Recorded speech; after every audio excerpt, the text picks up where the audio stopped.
추석 명절을 맞게 되어 여러분들은 어떻게 추석을 보내실 계획이십니까? 추석인데 안타까운 것은 가족들이 마음대로 만날 수 없는 언택트 추석이 될 수밖에 없어요. 서울, 경기는 최대한 8명 모일 수 있다고 그러더라고요. 8명. 근데 그 중에서 백신을 100% 맞은 사람이 4명이 포함되어야만이 8명 합해서 맞을 수가 있다는 거예요. 그러니까 백신을 2차까지 맞지 않은 사람은 4명 이상 만날 수가 없게 되는 것이죠. 그것도 서울, 경기, 수도권에는 4단계에 있기 때문에 집에서만 모일 수가 있고 식당도 카페도 그렇게 갈 수가 없다고 하는 참 안타까운 추석을 우리가 맞이하게 됩니다. 근데 어떤 분은요, 오히려 잘 됐다라고 하는 분도 있다고 합니다. 왜 그러냐면은 음식을 준비해야 될 사람들이 있잖아요. 음식 많이 준비하는 사람은 힘들죠. 또 취준생들, 또 혼기가 됐는데 미혼자들, 이런 분들은 여기저기서 묻고 자꾸 인사치레하는 얘기가 스트레스가 될 수 있기 때문에 그러는 거예요. 한 기관에서 추석하면 가장 연상되는 단어가 뭔가 했더니 1위가 즐거움이라는 거예요. 그렇죠? 추석은 즐거운 것이죠. 왜냐하면 더도 말고 덜도 말고 한가위와 같아라, 우리 옛말도 있잖아요. 그래서 이렇게 즐거움이라는 단어가 나왔는데, 근데 2번째가 스트레스, 3번째가 힘들다라는 단어가 연상된다는 거예요. 이게 뭡니까? 즐거움과 스트레스, 힘들다는 것은 완전히 반대잖아요. 그러니까 추석은 즐겁고 행복해야 되는데 반면에 스트레스도 있고 힘든 일도 있어서 이게 한 가지만 좋은 것이 아니라는 그러한 것이죠. 그래서 추석은 좀 좋은데 또 직장인들 쉬니까 좋잖아요. 근데 또 스트레스도 있어. 그래서 양면성이 있다고 이렇게 볼 수가 있는 거죠. 우리 성도들, 여러분들은 어떤 추석을 계획하고 있습니까? 여러분의 추석은 안녕하십니까? 행복하고 즐거운 추석인가요? 아니면 스트레스, 힘든 그런 추석입니까? 명절 증후군이 있다고 그래요. 이 신체적으로, 정신적으로 나타나는데, 신체적으로는 두통이 있고 어지러움이 있고 이 소화가 잘 안 되고, 이게 신체적인 이 명절 증후군이고, 또 정신적으로는 피로감, 이런 그 우울함, 이런 것들이 있다고 그렇습니다. 근데 명절 증후군을 앓는 사람들이, 이 경험하는 사람들의 이 대상이 갈수록 좀 바뀌어지고 있다는 거예요. 옛날에는 며느리 또는 주부들이 이렇게 명절 증후군 스트레스를 많이 받고 그랬는데, 요즘은요 남편들이 스트레스를 받는데요. 남편들. 그러니까 아내들이요, 남편들 스트레스 받지 않게 좀 잘 좀 해주세요. 또 옛날에는 며느리가 받았는데 지금은 시어머니들이 스트레스 받는다고 그래요. 시어머니들이 명절 준비하시는 것 같아요. 거기다가 취준생들이라든가 미혼자들. 근데 저는 오늘 여러분들에게 이런 제안을 드리고 싶어요. 이번 추석은 감사 추석으로 바꾸자. 아멘? 무엇으로 바꾸자? 감사 추석으로 바꾸자는 거예요. 고향길이 멀다는 거, 멀리 가야 된다는 것은 그래도 가야 할 고향이 있고 부모 형제가 있다는 것 아니겠어요? 고향 없는 사람이 많아요. 도시화돼 가지고 의미가 없는 사람들이. 또 음식을 많이 만들어서 힘들다면은 바꿔놓고 보면은 그래도 함께 나누어 먹을 사람들, 피부치가 있다는 얘기 아니겠습니까? 그러니까 감사한 거죠. 또 누군가가 마음 불편하게 자꾸 질문을 던진다면은 적어도 그래도 나에 대해서 관심을 가지고 있는 누군가가 있다라는 것 아니겠습니까? 그러니까 스트레스 되고 힘들 수밖에 없는 명절이다 할지라도 요것을 싹 바꿔가지고 감사로 승화시키면은 모든 것이 다 감사할 수 있다. 그래서 이번 명절에는요, 무조건 입에다가 감사를 달아보세요. 감사합니다. 아유 감사해. 아유 감사하다. 그래서 입에서 감사가 주렁주렁 맺히는, 감사가 풍년드는 이런 추석 되면 어떨까요? 바꾸는 거예요. 감사 추석. 의도적으로 노력하세요. 의도적으로. 저도 한번 많이 감사를 하려고 노력을 하는데요. 하여튼 감사하십시다. 오늘은 이제 추석과 연결되잖아요. 그래서 다윗을 통하여서 우리 집은 어떻게 살 것인가라는 부분들을 한번 살펴보려고 합니다. 7장 우리 1절, 2절 말씀을 한번 읽어볼게요. 1절, 2절 말씀을 같이 읽어봅니다. 시작. 여호와께서 주의 모든 원수를 무찌르사 왕으로 궁에 평안히 살게 하신 때에 왕이 선지자 나단에게 이르러 볼지어다 나는 백향목 궁에 살거늘 하나님의 궤는 휘장 가운데 있도다. 예, 여기에 보니까 여호와께서 주의 모든 원수를 무찌르사 이제 왕이 평안하게 살게 된 거예요. 무슨 얘기냐면은 다윗이 왕이 됐는데 통일 왕국을 이루는 데까지 얼마나 많은 싸움이 있었는지를 몰라요. 그리고 나서 또 주변에서 전쟁이 계속 있었어요. 하나님의 도우신 은혜로 그 모든 전쟁, 지금 우리에게 적용을 한다면 우리가 살고 있는 많은 문제들이 있는데 하나님의 은혜로 그 문제들이 해결되어지고 평안하게 됐다는 거예요. 평안해진 거예요. 이렇게 마음이 평안해지니까 다윗의 마음속에 아쉬운 마음, 안타까운 마음, 큰절한 마음이 생겼습니다. 왜냐하면은 이때까지 나는 이제 궁궐에서 편안하게 살만하게 됐는데 하나님의 법궤가 임시 처소에 그러고 모셔져 있는 거예요. 하나님의 법궤가 임시 처소에 모셔져 있는 것을 보면서 다윗은 그것이 마음에 걸렸어요. 그게 기도의 제목이 있었습니다. 누구도 관심이 없는데, 누구도 뭐라고 하는 사람이 없는데 다윗은 어떻게 하면 하나님의 법궤를 위해서 성전을 건축하고 거기에다가 하나님 앞에 예배할 수 있는 하나님의 성전을 건축할 것인가, 이렇게 모든 것을 준비를 합니다. 그리고서 나단 선지자에게 묻는 거예요. 내가 이렇게 해서 하나님의 성전을 건축하고 싶다. 나단 선지자가 들어보니까 선한 일이고 귀한 일이잖아요. 그래서 폐하 그렇게 하십시오 라고 했는데 그날 밤에 하나님께서 나단 선지자에게 다윗이 하나님의 성전을 건축하는 것을 막아버리는 거예요. 자, 하나님의 성전을 내가 자원해서 헌신하고 싶은 거예요. 누가 시키지 않았어요. 얼마나 귀한 일입니까? 그럼 하나님이 기쁘게 받으셔야 되잖아요. 근데 하나님이 거절하시는 거예요. 하나님이 퇴짜로 놓는 거예요. 왜 그럴까요? 왜 하나님께서 다윗의 성전 건축을 막으셨을까요? 그 이유가 역대상 28장에서 나오고 있는데 우리 역대상 28장 우리 3절 말씀을 같이 읽어볼게요. 같이 읽어봅니다. 시작. 하나님이 내게 이르시되 너는 전쟁을 많이 한 사람이라 피를 많이 흘렸으니 내 이름을 위하여 성전을 건축하지 못하리라 하셨느니라. 예, 이유가 이거인 거예요. 다윗이 무엇을 많이 했다고? 전쟁을 많이 한 거예요. 그러면 피를 많이 흘렸다는 거죠. 전쟁을 통해서 얼마나 많은 사람을 죽이고 또 살기 위해서, 국가를 지키기 위해서 싸웠겠습니까? 그런데 하나님의 성전은 아무리 필요하고 귀하다 해야 한다 할지라도 그 피 흘린 손으로는 하나님의 성전을 짓는 것을 원치 않으셨던 것이에요. 그러니까 성전 건축이 얼마나 귀한 일이고 아름다운 일인가, 복된 일인가 알 수 있는 거예요. 아무나 알 수가 없는 거죠. 어떤 사람은 교회 건축한다면 교회를 떠나가는 사람이 있어요. 왜냐하면 부담된다는 거죠. 근데 참 바보 같은 사람, 어리석은 사람이 아닐 수가 없습니다. 또 어떤 사람은 평생 신앙생활을 하는데 성전 건축에 한 번도 참여하지 못하는 사람이 있습니다. 하나님의 성전 건축하는 일에 동참한다는 것은 참 귀하고 아름다운 일이고 복된 일이다. 다윗은 하나님의 성전을 건축하고 싶었지만 하나님께서 퇴짜 놓으시고 막으셨습니다. 그런데 그 다음이 중요한 거예요. 그런데 하나님께서는 다윗의 그 중심, 그 하나님을 향한 거룩한 마음, 하나님의 성전이 그 임시 처소에 법궤가 있는 것을 보면서 안타까운 그 마음을 하나님이 너무 기쁘게 받으신 거예요. 피 흘린 그 손을 통해서 짓는 것은 막으셨지만은 그 마음까지 하나님이 거절하신 것이 아니라 그 마음을 하나님께서 다 받으신 것입니다. 그래서 지난주에 우리가 함께 살펴보았던 것처럼 다윗은 하나님의 맞는 사람이라, 하나님의 마음과 합한 사람이라 했잖아요. 하나님께서 이 다윗을 축복해. 그 귀한 거예요. 아름다운 거예요.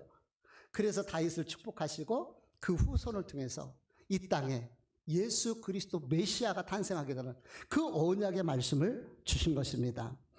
오늘 7장 8절에서 16절 말씀까지는 하나님께서 다윗에게 어떤 축복을 약속하시고 언약하셨는가 이것을 기록해 놓았는데, 간략하게 말씀을 드리면은 하나님이 다윗을 이스라엘의 주권자로 삼으며 어디를 가든지 함께 하시며, 할렐루야, 하나님이 어디를 가든지 다윗과 함께 하겠다는 것.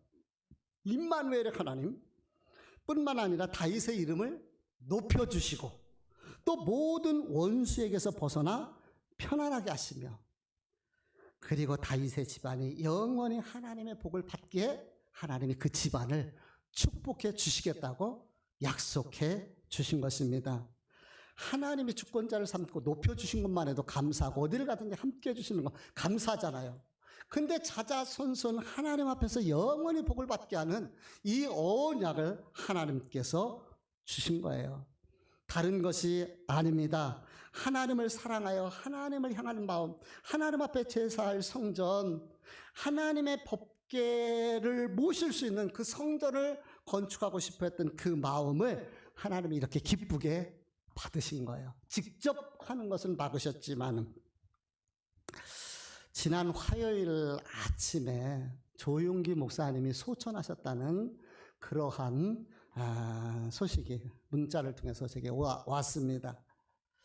참 한 시대를 풍미했던, 여러분들도 뉴스에 나왔을 거예요. 그렇죠? 인터넷에서는 나왔다니까.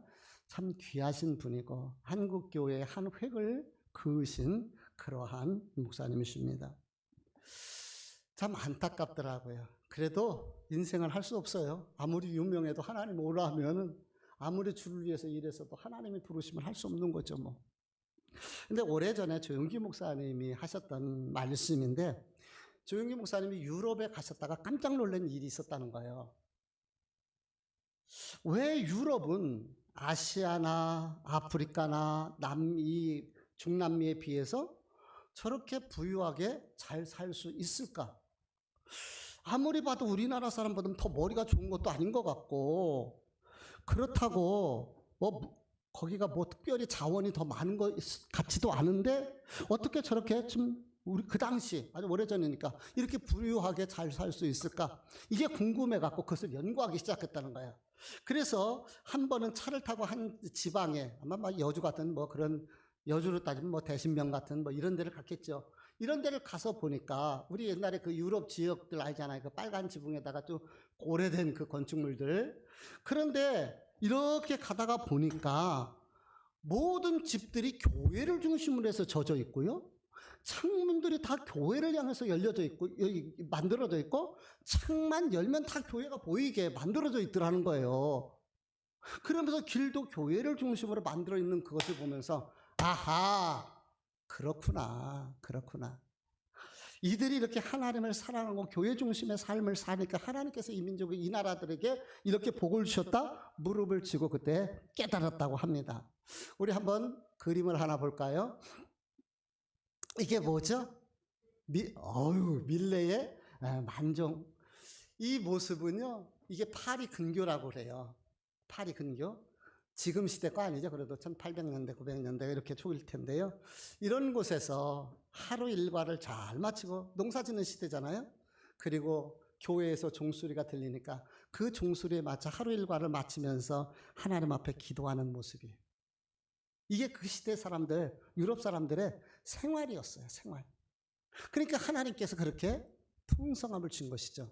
그런데 지금은 어떻습니까? 지금은요, 우리나라 사람들이 더 잘 살아요.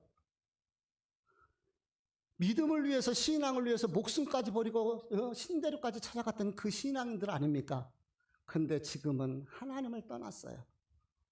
그리고 인본주의가 득세하고요. 뉴에이지 중심의 사고로 사로잡혀 있고요. 그러다 보니까 교회들마다 안타깝게도 박물관이 되어져 가는 그런 모습. 그러니까 유럽이 쇠퇴할 수밖에 없는 것입니다. 오늘 우리가 살고 있는 시대가 도시화 시대예요. 그래서 교회를 향해서 집을 지을 수도 없고요. 창문을 열어서 지을 수도 없습니다. 그러나 그건 중심인 거예요. 저와 여러분의 마음이 하나님의 교회를 향하는 마음, 우리의 중심이 교회를 중심으로 우리가 살아가야 된다는 거죠. 이스라엘 백성들의 출애굽을 할 때 보세요. 항상 가운데는 법궤가 있었습니다. 그 말의 의미가 무엇입니까? 하나님 중심의 삶을 산다는 거예요. 삶의 중심지가 하나님인 거예요. 우리가 교회를 중심으로 산다는 것은 하나님을 중심으로 이 땅에서 살아간다는 의미입니다. 어떤 삶 속에서, 그래서 이스라엘 백성들은 어디를 가든지 예루살렘을 향하여 마음의 성전이거든요. 그 성전을 향하여 무릎을 꿇고 기도하는 것 아니겠습니까? 오늘 우리들의 삶의 시간표가 하나님의 교회를 중심으로 맞춰지는 삶이 되었으면 좋겠습니다. 주님이 피로 값주고 세우신 하나님의 교회, 이 교회를 사랑하며 이 교회를 향하는 헌신된 마음들, 이것이 바로 사실 오늘날로 적용을 시키면 다윗의 마음인 거예요. 다윗은 자원하는 마음으로 하나님의 몸된 교회를 세우고 싶었어요. 하나님의 성전을 건축하고 싶었어요. 그래서 거기서 마음 놓고 하나님 앞에 제사 드리고 또한 하나님의 법궤를 모시고 싶었습니다. 그래서 그 모든 것을 다윗이 준비한 거예요. 금액으로 따지면 어마어마한 금액입니다. 그것을 다윗이 다 준비했어요. 그러니까 하나님께서 그의 아들을 통하여 거룩한 하나님의 성전 예루살렘을, 그 하나님의 성전을 건축하게 하신 줄 믿습니다. 그 예루살렘 성전은 다윗이 준비한 거예요. 누가 졌습니까? 솔로몬이 진 거죠. 아들이 진 거예요. 그렇습니다. 우리가 부모들이 하나님 앞에 헌신해 놓은 거, 하나님 교회에 심어 놓은 거, 하나님의 교회를 사랑한 거, 자녀들이 거두게 되는 줄 믿습니다. 자녀들이 거두게 되는 거예요. 그래서 하나님께서는 그렇게 다윗을 본대에서 주권자로 삼으셔서 왕으로 높여주시고 어디를 가든지 동행해 주셨을 뿐만 아니라 자자손손이 하나님의 복을 받아 누릴 수 있는 이런 은혜를 주신 것이지요. 자, 우리 27절 말씀을 읽어보도록 하겠습니다. 27절 말씀을 다 같이 읽어볼게요. 시작. 만군의 여호와 이스라엘의 하나님이여, 주의 종의 귀를 여시고 이르시기를 내가 너를 위하여 집을 세우리라 하셨으므로 주의 종이 이 기도로 주께 간구할 마음이 생겼나이다. 아멘. 지금 뭐라고 얘기하고 있어요? 다윗이 주의 종에게 말씀하셨으니. 27절에 주의 종이 이 기도로 주께 간구할 마음이 생겼나이다. 주의 종이 누구예요? 여기서 다윗이에요. 다윗은 왕이었어요. 근데 아무리 왕이라 할지라도 하나님 앞에서 종이라고 고백하는 거예요. 겸손한 다윗의 모습이죠. 다윗은 자기를 겸손하게 낮췄습니다. 사랑하는 성도 여러분, 저와 여러분이 하나님 앞에서 종인 줄 믿습니다. 하나님의 자녀들이요, 하나님의 종이요, 하나님을 섬기는 사람들입니다. 근데 우리가 여기서 기억해야 할 것이 바로 27절, 주의 종이 이 기도로 주께 간구할 마음이 어떻게 했다고? 생겼나이다. 다시 이야기하면 다윗은 나단 선지자가 약속하신 하나님의 언약을 붙들고 기도할 용기, 기도할 믿음이 생겼다는 거예요. 그러니까 저와 여러분이 하나님의 말씀을 붙들고 하나님 앞에 기도할 용기, 기도할 마음이 생길 수 있기를 바랍니다. 성도들은요, 하나님의 말씀을 붙들고 기도하는 거예요. 말씀이 기도의 근거가 되는 거예요. 그래서 성도는 말씀 붙들고 기도하는 것이죠. 믿음의 선배들은 언약의 말씀, 하나님의 말씀을 붙들고 기도했어요. 우리 예를 들어서 아브라함을 살펴보도록 하겠습니다. 아브라함이 나그네의 삶을 살잖아요. 떠돌이 삶을 살잖아요. 많이 힘들잖아요. 지치잖아요. 그럼에도 불구하고 그가 이겨낼 수 있었던 힘이 무엇인지 아십니까? 하나님께서 주셨던 언약의 말씀을 붙들고 기도했기 때문에 그런 거예요. 하늘의 별을 보라, 네 후손들이 저와 같을 것이다. 동서남북을 바라보라, 그 땅을 너와 네 후손에게 주리라. 이 하나님의 말씀을 붙들었던 것이에요. 물론 때로 넘어질 때도 있었습니다. 주저앉을 때도 있었고, 심지어는 인간적인 방법으로 인해서 하가를 통해서, 첩을 통해서 아들까지 낳았던 그런 아브라함입니다. 그럼에도 불구하고 그는 끝까지 하나님의 언약을 붙들고 기도했던 사람이에요. 아브라함이라는 사람도요, 절망하고 낙심할 수밖에 없었을 것입니다. 우리가 이 땅을 살아갈 때, 신앙생활할 때 왜 절망할 일이 없고 낙심할 일이 왜 없겠습니까? 아브라함의 절망이 때로는 나의 절망일 수가 있고 아브라함의 낙심이 나의 낙심일 수가 있습니다. 그럼에도 불구하고 아브라함은 결코 하나님의 언약을 잊지 않았던 것처럼 저와 여러분도 하나님의 말씀을 붙들고 기도할 수 있는 우리 성도들 되시기를 바랍니다. 말씀 붙들어야 돼. 그래야지 힘이 있습니다. 그럼 우리 성도들이 붙들어야 할 말씀이 무엇인가요? 특별히 성도들에게 주신 말씀이 있어요. 그것이 무엇입니까? 그것은 천국 언약 하늘 약속이에요. 이 우리가 오늘 이 명절 때마다 제가 천국 소망하면서 찬양을 많이 부르게 되는데요. 하나님께서 주신 약속.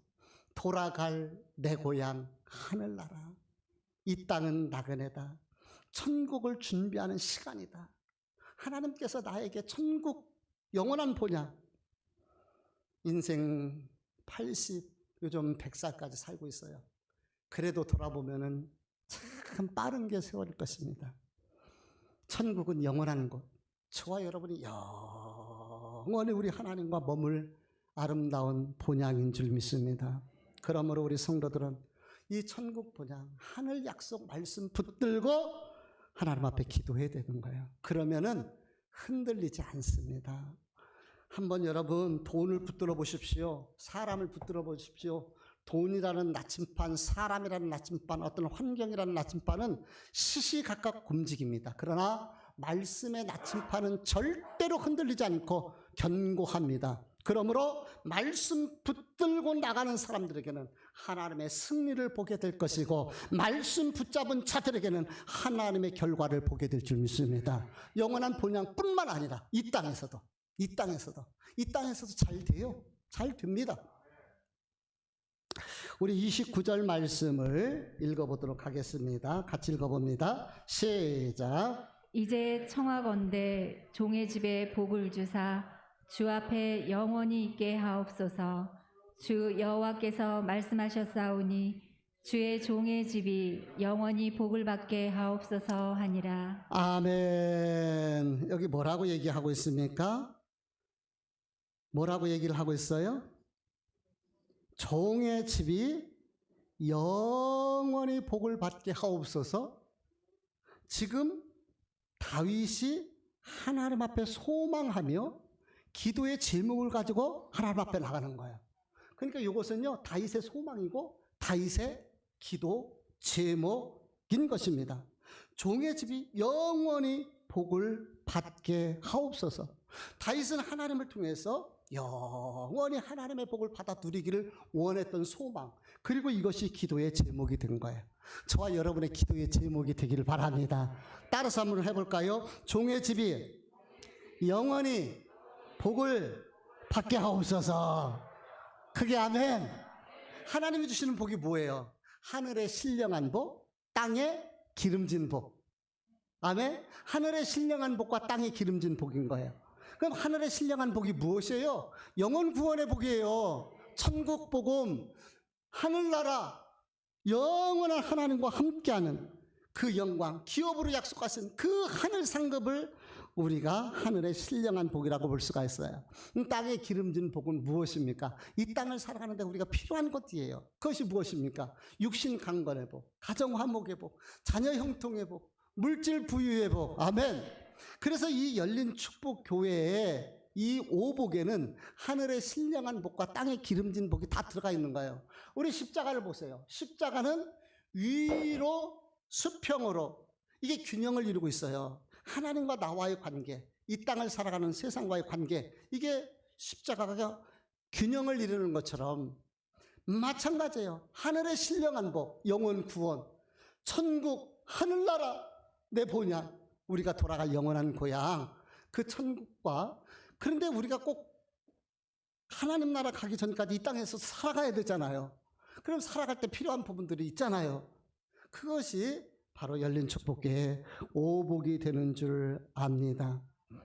우리 29절 말씀 다시 한번 읽어볼게요. 같이 읽어봅니다. 음미하면서 시작. 이제 청하건대 종의 집에 복을 주사 주 앞에 영원히 있게 하옵소서.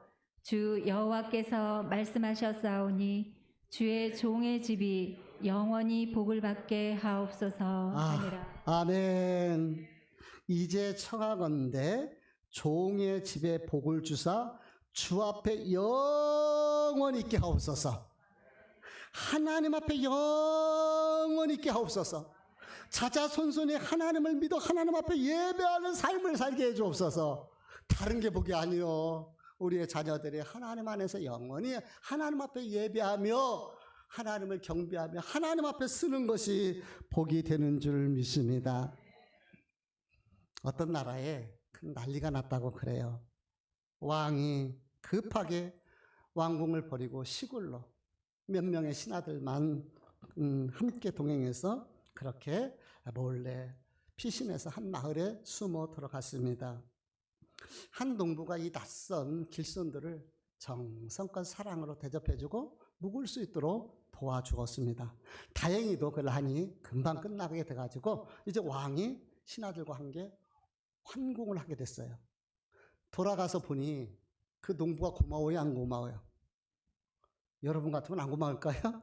고맙잖아요. 그렇죠? 그 낯선 나그네들 대접해주고 그렇게 친절하게 해준 농부가 너무 감사한 거야. 그래서 왕이 할 수 있잖아요. 그래서 이 농부를 왕궁으로 초청을 했어요.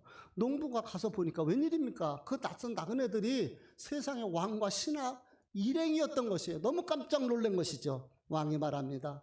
그대가 베풀어준 사랑이 너무 고마워서 감사해서 뭔가 도와주고 싶으니까 필요한 것 또는 소원이 있으면 이야기하라. 이때 농부가 이렇게 대답을 합니다. 왕이시여, 이제 와서 제가 출세를 한들 이 나이에 무슨 의미가 있고 부귀 영화를 누려본들 무슨 의미가 있겠습니까?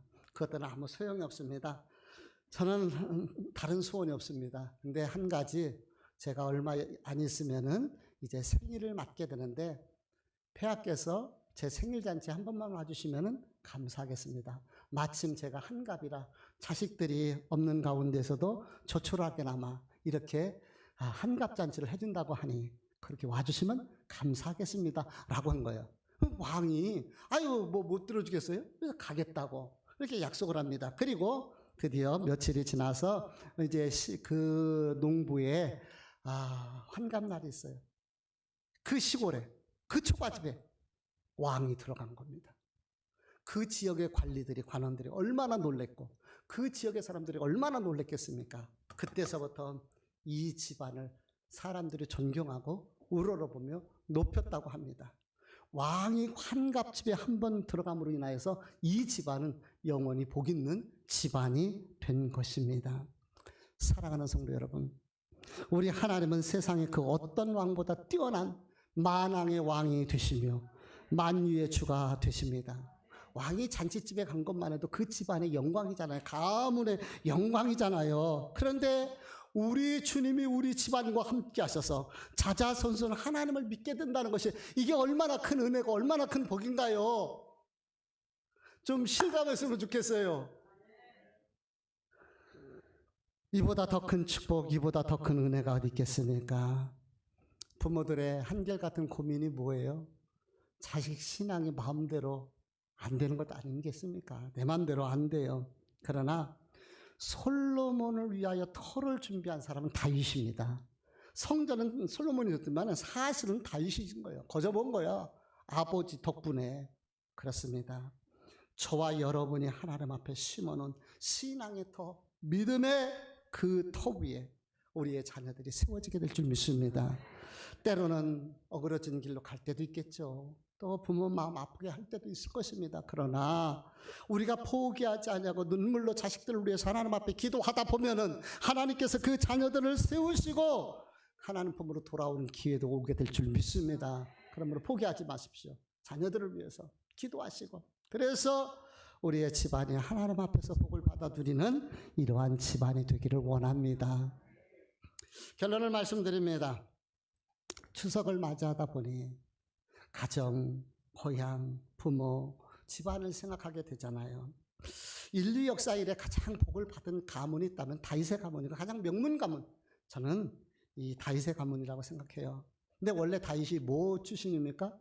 목동 양치기 출신이잖아요. 그 사실 하찮은 거예요. 근데 하나님이 함께 하시니까 하나님이 도우시니까 명문 가문이 된 거예요. 우리는 이것을 신수성가라고 합니다. 따라서 합시다. 신수성가. 신수성가는 자수성가의 반대예요. 자수성가는 내가 노력해서 내가 했어서 내가 잘해서 제가 최선을 다해서 했다고 이러는 것이 자수성가예요. 신수성가는 하나님의 은혜로 하나님이 도우셔서 하나님이 주시는 은혜를 축복을 통해서 세워지는 것. 이게 바로 신수성가입니다. 다윗은 그런 의미에서 자수성가의 가문이 아니고 신수성가의 가문이었습니다. 예수 그리스도가 그 후손에 오게 된 것은 거저온 것이 아니에요. 왜 그랬을까요? 다윗은 늘 하나님 중심의 삶을 살았고 하나님의 마음, 하나님의 가슴을 가지고 살았던 거예요.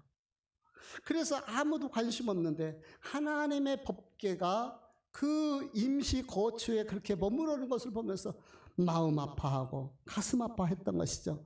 다윗은 그런 것을 보면 하나님을 향한 그런 거룩한 마음과 하늘 비전 꿈을 가지고 살아갔던 그러한 사람이었던 것이죠. 늘 하나님을 향하는 마음. 주의 성전을 위해서는 몸도 시간도 물질도 아까워하지 않았습니다.